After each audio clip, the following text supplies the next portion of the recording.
Hey everyone, welcome to another Clean Machine Live.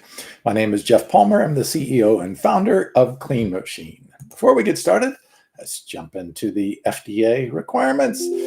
This video is for informational and educational purposes only, is not intended to diagnose, treat, cure, or prevent any disease. Okay, so I turned 61 last week, and I'm in the best shape of my life at 61. Now, when I go into the gym and I work out, I see guys watching me and people will even, especially guys, will come up to me and say, I see your gray hair. How old are you? And I'm like, I'm over 60. And they're like, wow, and you can push all that weight? I can put 10 45-pound plates on the tricep push downs and pop out 8 to 10 reps, 450 pounds. And they're like, I can't even lift half that much. And these are 30-year-olds. And they're like, how do you do that? And I'm thinking, okay, why aren't other people getting the results in the gym that I am? I mean, I see them in there all the time. I see them doing the weights all the time, really pushing themselves. They're just not getting the results. And their big question is, one, how do you get results as a vegan? But that's another story. But how do you get results at your age? And how do you maintain that? And the very next thing almost all of them ask is, oh, you're on testosterone replacement therapy. I'm like, no, I'm 100% drug free. I don't take any drugs. I don't even take aspirin unless it's just absolute necessary to overcome a headache. But fortunately, I don't have those. But no drugs in the last almost 40 years. So yes, I abused drugs when I was young. Almost all of the drugs on the market, as a matter of fact. So I have no shame in admitting drug use, and in my case, drug abuse, because I was dealing with severe depression. But once I broke free of drugs, I swore I would never touch them again. And now that I know more about the medical community, about the health benefits of just eating right and exercising, I don't ever want to do drugs. I want to hit 100% drug free. But I'm getting results that I know a lot of people I see in the gym, half my age, are not getting. And I really want to help those, both young and old, try to get some of the results that I'm getting. If I wanted to keep these secrets for myself and be a big star for having 17-inch arms, I would not do videos like this, but that's not where I get my joy. I get my joy from helping other people. Okay, so let's dive into the research here. Now, as always, I will post the studies. I will post the links so you can look up the studies yourselves. If there are circumstances that you should pay attention to within the study, like if it was an epidemiological study or if it was a questionnaire or something like that, that might have a little bit of drawbacks. I'll always weigh that in because I want to give every study a fair shake at what it does. I try to include mostly what's called meta-analysis, which is looking at multiple studies. So you don't get some specific bias of a single study. This is looking at a whole group of studies and reviewing it. Reviews are even better.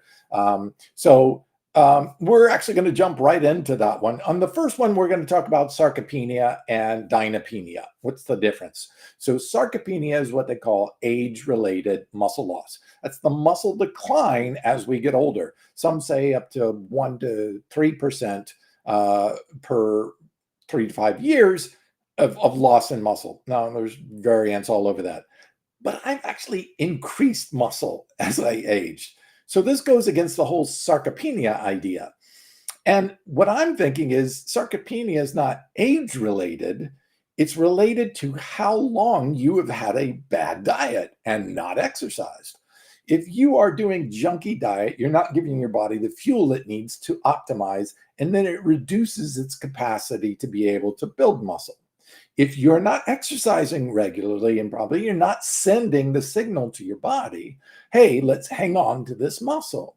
So I think between those two things, lifestyle events, your diet and your exercise levels and your nutritional levels, more than just your diet, the amount of proper nutrition that you're giving your body so that it can perform at its peak level, I'm not experiencing sarcopenia at all. As a matter of fact, I'm actually heavier and carry more muscle now than I was in my 30s or 40s.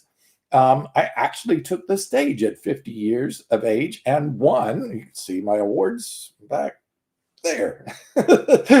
I won a natural bodybuilding competition. This is a drug-free competition and a natural physique competition, taking first place against guys half my age. So I want to give you some of the tips and tricks that I've found over the last 40 years of being plant-based exclusive and using nutritional augmentation, using just nutrients in plants and nutritional aspects to help encourage my body to maintain the muscle. Obviously, exercise matters, but let's dive into the research. So the first one is talking about sarcopenia. So sarcopenia is age-related muscle loss. Dynapenia is age-related strength loss. So dyno, like dynamite, strength. Okay, so what we're looking at is sarcopenia and dynapenia sometimes go hand in hand, but sometimes they don't. You can gain extra muscle and not really gain a whole lot of strength, or you can gain some strength and not gain a whole lot of muscle. So they're not necessarily the same thing. That's why people call out sarcopenia and dynapenia. But let's look at both. All right, the first one we're going to look at is the effects of leucine. And of course, the study is called just that, the effectiveness of leucine on muscle protein synthesis. This is your body's ability to take the protein that you eat and turn it into the protein that is muscle. So that's muscle protein synthesis, or the synthesis or creation of muscle from the protein that you eat. It looked at lean body mass and leg lean mass accretion, that's gaining muscle, in older people. Now, this was a systematic review and meta-analysis. So it's taking a good look at a bunch of different studies and reviewing and comparing all the studies. This is one of the best, the top studies out there as far as the gold standard pyramid goes as far as research. Okay, so what did they find? They found that these findings suggest that leucine supplementation is useful to address the age-related decline in muscle mass in elderly individuals, as it increases muscle protein synthetic rate. All right, so that's really cool, but there are some studies out there that showed, hey, leucine didn't make a difference. But when you look at most of those studies that didn't show what they call a null effect or no difference in leucine, one, they were sedentary, they weren't exercising. You need to exercise in order to stimulate the reason for the body to gain muscle, for the body to take in more protein and utilize it. So you can increase the muscle protein synthesis rate, but if your body isn't creating a demand, if you aren't doing some exercise, giving it a reason to add muscle, then you're not going to get it. It's like get more gas to a car and expecting it to run. No, you got to turn on the engine. You got to push down the gas pedal. You got to get in the gym or do some sort of exercise to stimulate the body to add that muscle tissue. The second thing is, usually in those studies that showed leucine as a no effect, is they use leucine only.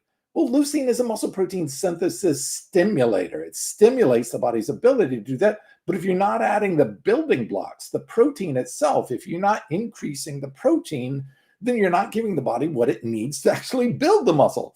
So it's like putting on your foot on the gas pedal when there's no gas in the engine. It doesn't go faster if there's no fuel there, if there's no building blocks there. You can't build a house without building blocks, even if you put a bunch of foremen on the site.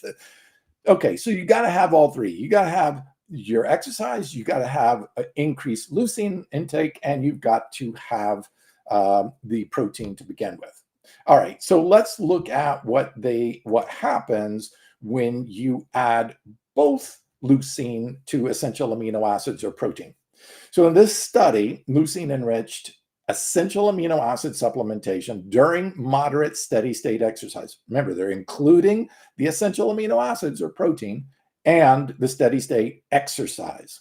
So when leucine was added to those two other attributes, muscle protein synthesis was 33% greater. Not only did it increase muscle protein synthesis, it reduced muscle protein breakdown or muscle loss. So you're giving it a dual positive. You're actually increasing the amount your body can utilize or build or turn that protein into muscle, but you're also preventing that protein that you've already made from being lost. Win-win. That's the power of leucine, and that's why I was one of the first to come to market with a vegan BCAAs that was made without any soy lecithin in it. So awesome product. I think it's a must-have, especially for those over 50 or 60, because leucine becomes a little less effective as we age. So upping that. So there's another way you can do that just by upping the protein. But before we get into the protein content, let's actually take a look at dynapenia. So the next study that we're going to look at is talking about dynapenia, or the effect on strength. Okay, so let's look at this study. So this study is a 2022 study. So I like getting as most recent studies, because as new research comes out, they replace a lot of the old understandings that we thought were true and replace it with something better. So I try to use the most recent studies in most of this. So this one looked at serum 25-hydroxy vitamin D. 25-OH, or hydroxyvitamin D, is what we call the bioactive form of vitamin D in our bodies. When we take in vitamin D3 as a supplement, our body will convert that into 25-OH-D3. Okay, and they looked at the D3 deficiency and insufficiency as risk factors for the incidence of dynapenia, or muscle strength loss over time, over age. Okay, so what did they find? They found in this study that, in conclusion, that serum level of 25-OH-D lower than that amount on the screen is a risk factor for the incidence of dynapenia. So those that were insufficient had greater risk for dynapenia, and those who were deficient had the greatest risk. So it was actually lateral. The more vitamin D3 that you got into your system, and the more you were sufficient, the less risk for age-related muscle loss. So is it really age-related sarcopenia? Maybe not. Maybe it's nutrition-related. Is it really muscle strength loss, age-related? Maybe not. Maybe it's nutrition of vitamin D3. We know that as we age, we actually become less efficient in being able to turn our regular vitamin D3 into 25-OH-D, the active form in our body. So we need to up that amount. We need to up our protein, we need to up our leucine, and we need to up our vitamin D3 if we want to maintain our strength and our muscle size even at the age of 60.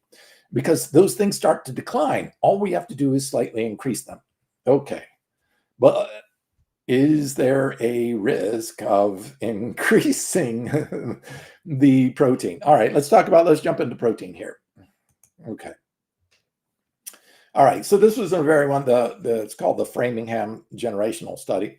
The American Journal of Clinical Nutrition published this study. Dietary protein is associated with musculoskeletal health independent of the dietary pattern.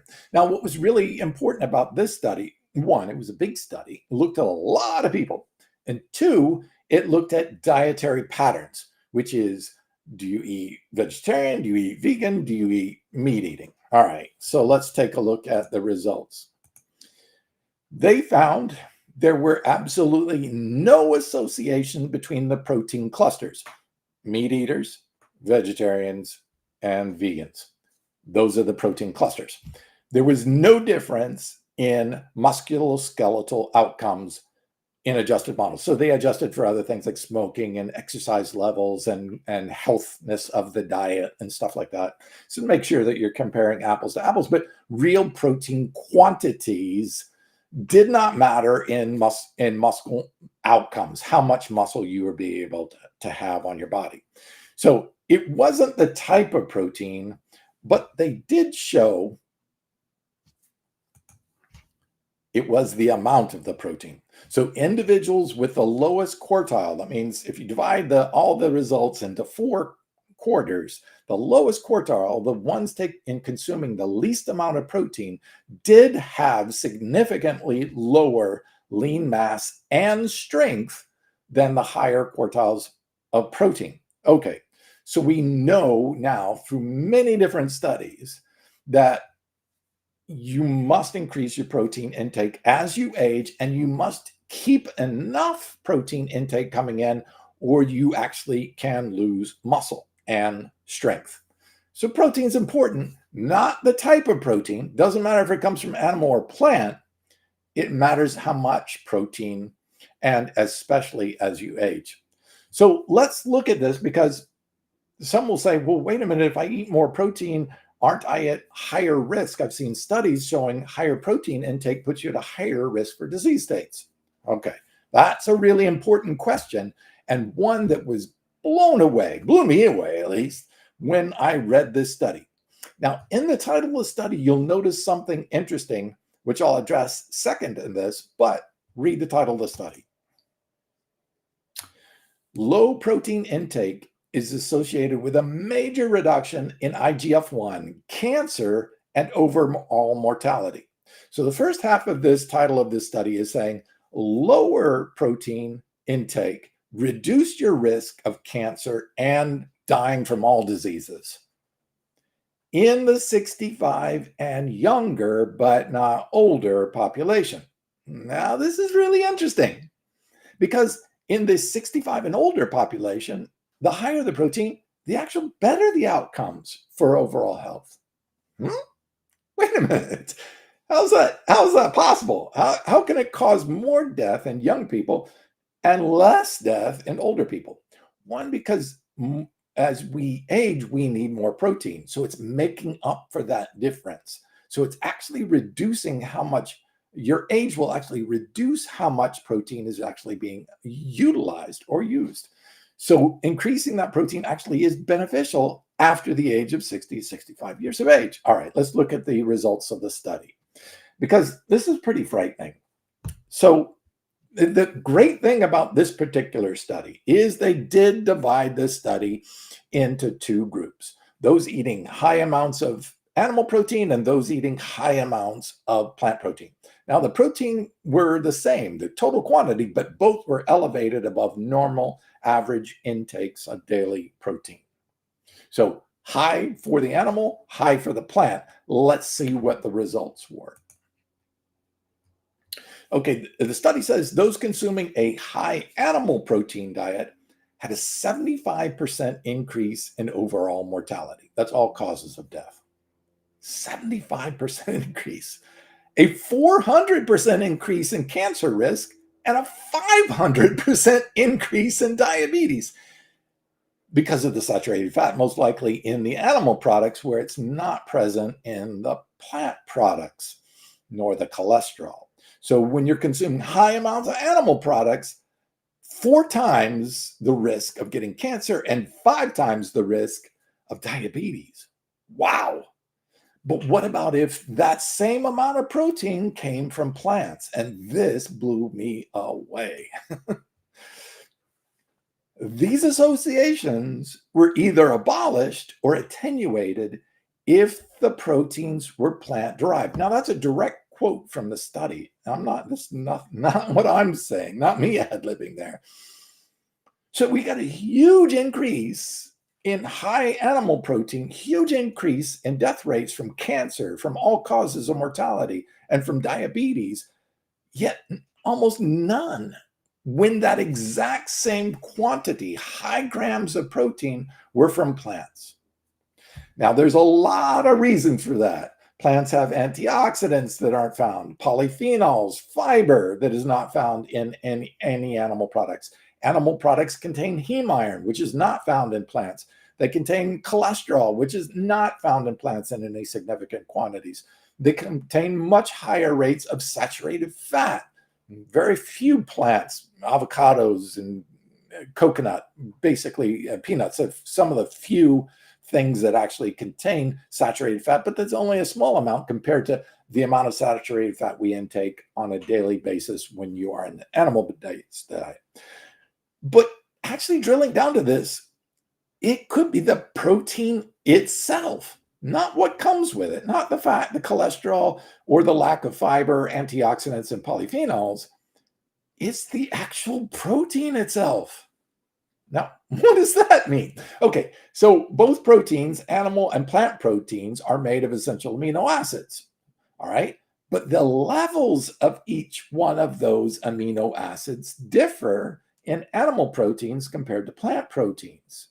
And animal proteins are higher in methionine than plant proteins. They're low. Now, this used to be a knock against plant proteins. People would take a look at them and say, oh, wow, plant proteins are too low in methionine.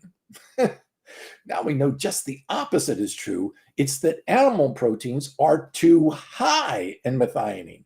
We used to say, oh, plant proteins are incomplete proteins because they don't have as much methionine as the animal proteins. Now we know just the opposite is true. Higher amounts of methionine reduce longevity, reduce health benefits, and actually can feed cancer cells. I'll show you the study.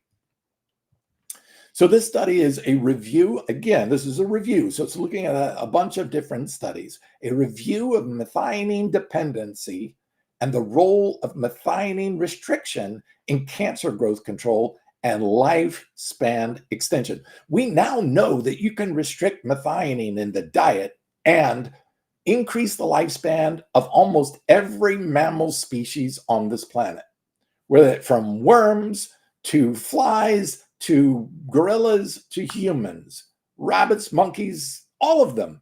You remove methionine out of their diet. The only ones that don't do that are true carnivores. Human beings are not true carnivores because this actually shows that methionine restriction does increase lifespan just like it does in every single other herbivore. Okay, so let's take a look at what the results of the study are. Quote directly from the study, in humans, vegan diets, which can be low in methionine, a good thing, not a problem, not incomplete, better levels, may prove to be a useful nutritional strategy in cancer growth control. I want you to just type in this simple sentence, methionine dependent cancers. Google that, and you will see a whole list of studies that show you that methionine actually feeds cancer cell growth. And that's why we got this study showing a 400% increase in cancer death risk, because that high animal protein is also high methionine feeding cancer cells to grow. This is why there's such higher rates of cancer in humans that are on a high animal protein, high methionine diet, and why our lifespan is extended across the board for all herbivore animals when we reduce methionine, similar to just eating a plant-based diet. So these are some of the really cool research methods that tell us, okay, we need to increase our protein intake. True. But we can do so without increasing our risk for negative health effects, cancer, stroke, heart attack, other diseases, diabetes.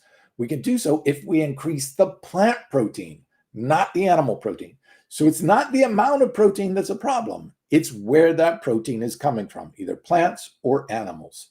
If we can increase our protein with actual health benefits. Brand new study. I'm going to do a whole talk on it because it's a really cool study. The Nanez nurses study just came out and showed that increasing the protein, especially from plants, increased lifespan. So getting more protein in your diet is a good thing if that protein is coming from whole plant foods or plant proteins.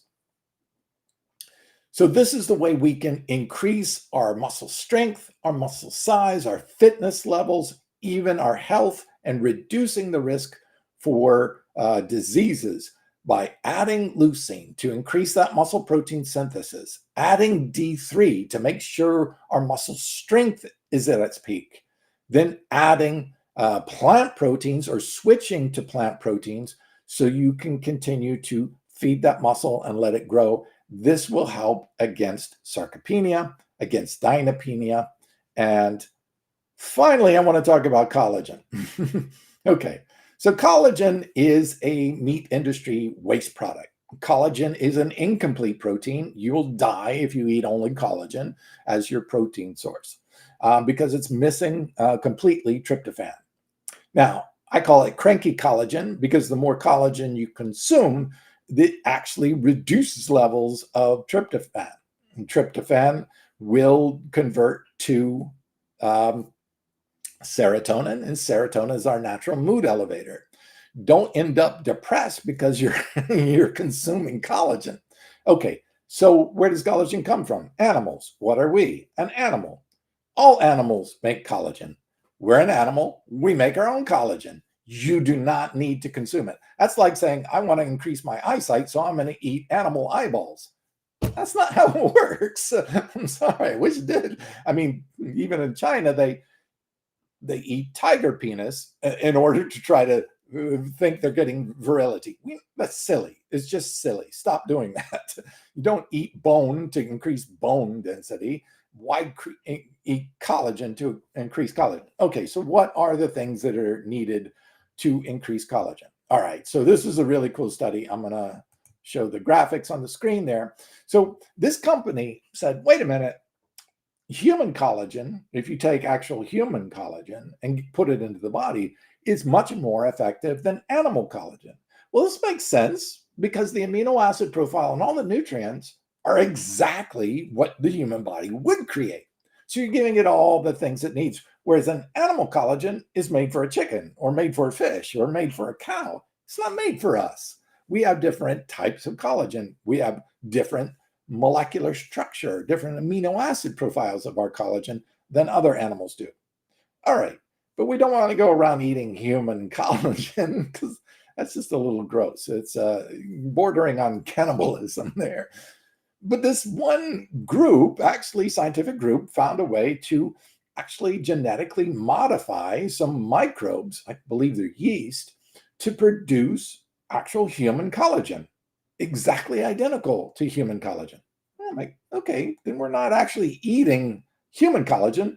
It's just exactly identical to human collagen. So they did a study and they compared it to animal collagen, and sure enough, beat animal collagen hands down. There was a big difference in the collagen synthesis rates using human collagen over animal collagen. Okay, so this human collagen was far superior to animal collagen. Then they tested it against vitamin C. Boom. So human collagen, or human identical collagen, was better than retinol, was better than animal, but exactly the same as simply consuming vitamin C. So you can consume vitamin C and get the exact same results as consuming animal, better than animal collagen, just by vitamin C. And look, there's almost no vitamin C. There's only trace amounts of vitamin C in any animal product. Vitamin C predominantly comes from plants. That's why human beings don't even make our own. Many animals, both herbivores and carnivores, make their own vitamin C.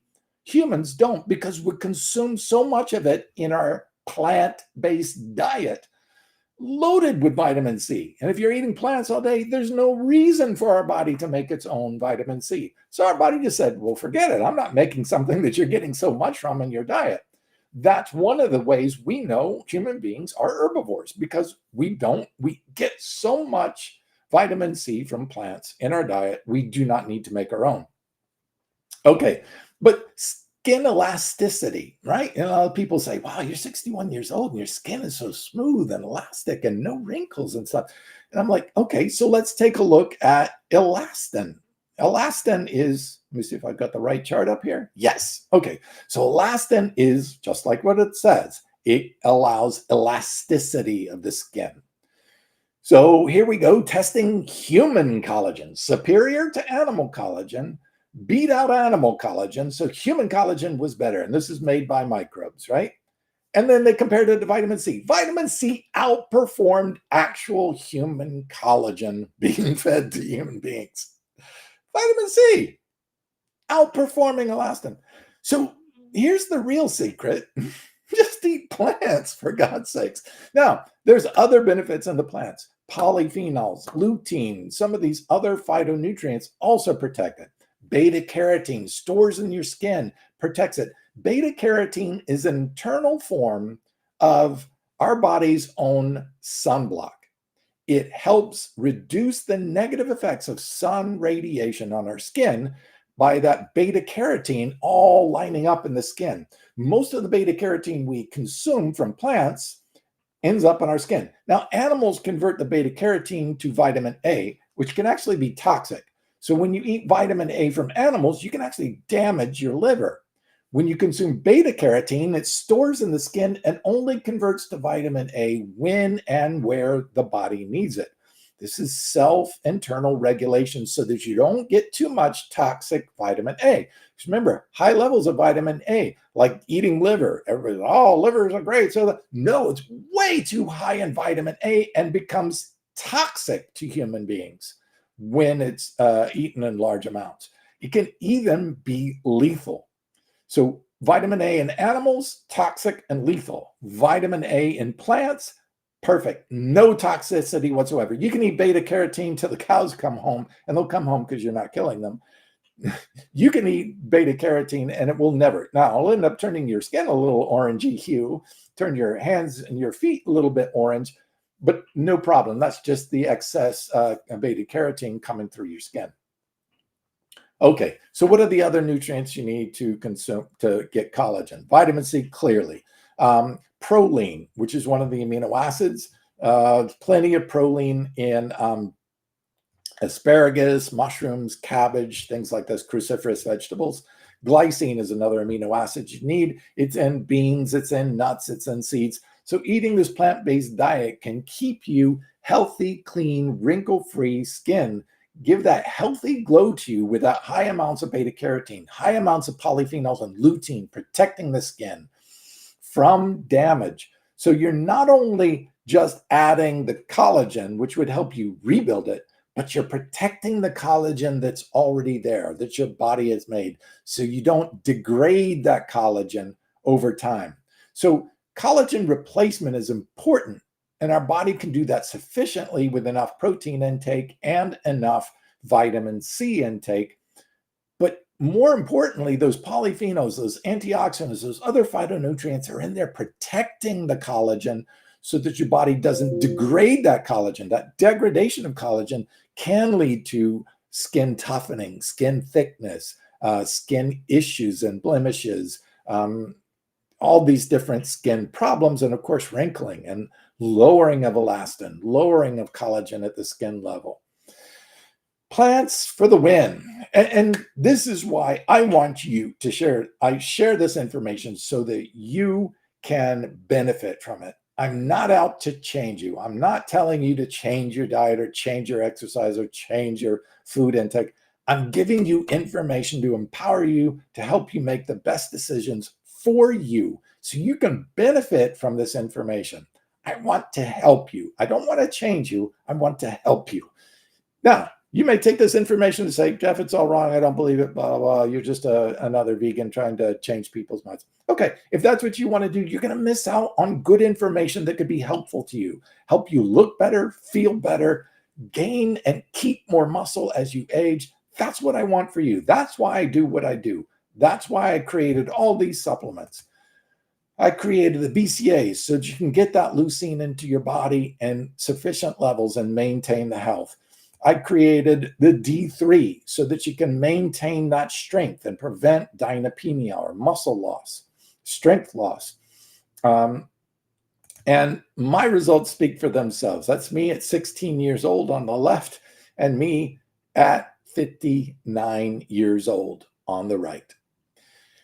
This is what can be accomplished on nothing but plants for 40 years, completely drug-free. Okay, the one on the right, I do have spray tan on, so that's not natural, but better to have a little bit of spray tan on to give you good color and definition without having to get too much sun exposure, which could actually age and wrinkle your skin. That's my gift to you. I'm trying to pay it forward. That's why I go out and try to find all this information. I create these products to give you the best results so you can add these nutrition to your diet and live the best life you possibly can. I hope you enjoyed this presentation. As always, all of the videos, and I'll go ahead and put it on the screen. All of our videos are on our YouTube channel at Clean Machine Online. So I do videos on this every week, every Thursday at 4 p.m. Check them out. All of them are cataloged there. You can check out on all different types of, I do a deep dive into collagen. I do a deep dive into vitamin D3 and things like this, the health benefits of BCAAs for immune system, for anti-aging, for weight loss with Albaba. All of these different studies. I give you the topics. I shoot down all of the research. I always give it to you online so you can read the studies for yourself and make the best decisions for you, for your health, and your strength and fitness levels. Enjoy your life.